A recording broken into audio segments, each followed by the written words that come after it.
বাংলাদেশকে ৫ lakh dose vaccine উপহার দেবে চীন। চীন তাদের রাষ্ট্রীয় মালিকানাধীন ওষুধ প্রস্তুতকারী প্রতিষ্ঠান সিনোফার্মের ৫ লাখ ডোজ করোনা টিকা বাংলাদেশকে উপহার হিসেবে পাঠাবে বলে জানিয়েছে স্বাস্থ্য কর্মকর্তারা। বিভিন্ন উন্নয়ন প্রকল্পে কর্মরত সব চীনা নাগরিককে টিকা দিতে সিনোফার্মকে অনুমোদন দিয়েছে বাংলাদেশ সরকার।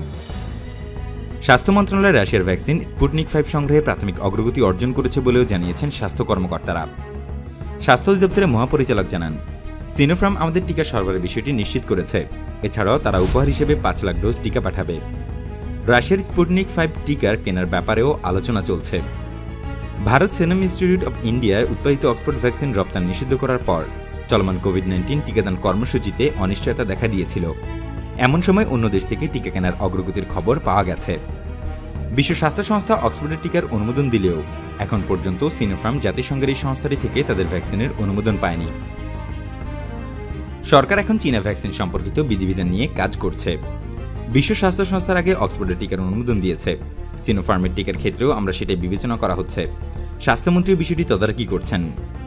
গত ১৫ মার্চ স্বাস্থ্য মন্ত্রণালয়ের অর্থনৈতিক সম্পর্ক বিভাগের সচিবকে চিঠি দিয়ে চীন সরকারকে টিকার জন্য অনুরোধ জানাতে প্রয়োজনীয় ব্যবস্থা নিতে বলেছে। নিউ ইয়র্ক টাইমসের করোনা ভাইরাস ভ্যাকসিন ট্র্যাকারের ভাষ্য অনুযায়ী গত ৩০ ডিসেম্বর সিনোফার্ম ঘোষণা দিয়েছিল যে এই ভ্যাকসিনের কার্যকারিতার হার ৭৯.৩৪%, যার ফলশ্রুতিতে চীন সরকার এটিকে অনুমোদন দেয়।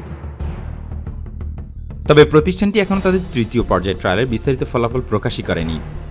বিবিসির প্রতিবেদন অনুযায়ী সংযুক্ত আরব আমিরাত জানুয়ারিতে সিনোফার্মার ভ্যাকসিন ব্যবহারের অনুমোদন দেয় এবং জানায় যে এর কার্যকারিতা ৮৬%। ইতিমধ্যে চীনে তৈরি এই ভ্যাকসিনটি বাহরাইন, চীন ও সংযুক্ত আরব আমিরাতে ব্যবহারের অনুমোদন পেয়েছে।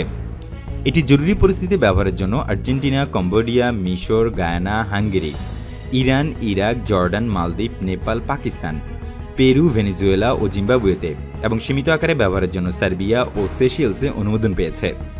ইতিমধ্যে রাষ্ট্রীয় স্বাস্থ্য মন্ত্রণালয়ের গবেষণা প্রতিষ্ঠান the Gamaleya research institute Sputnik ৫ নামের ভ্যাকসিনটি তৈরি করেছে, যেটি গ্যাম কোভিড ভ্যাক নামেও পরিচিত। নিউ ইয়র্ক টাইমসের করোনা ভাইরাস ভ্যাকসিন ট্র্যাকারের ভাষ্য অনুযায়ী এই ভ্যাকসিনের কার্যকারিতা ৯১.৬%। এটি ৬০টি দেশে জরুরি ব্যবহারের জন্য অনুমোদন পেয়েছে। বাংলাদেশ সরকার সেরাম ইনস্টিটিউটের কাছ থেকে অক্সফোর্ড ভ্যাকসিনের ৩ কোটি ডোজ কিনেছে, যার মধ্যে ৭০ লাখ ডোজ ভ্যাকসিন বাংলাদেশে পৌঁছেছে। এছাড়াও সরকার উপহার হিসেবে ভারতের কাছ থেকে ৩২ লাখ ডোজ ভ্যাকসিন পেয়েছে।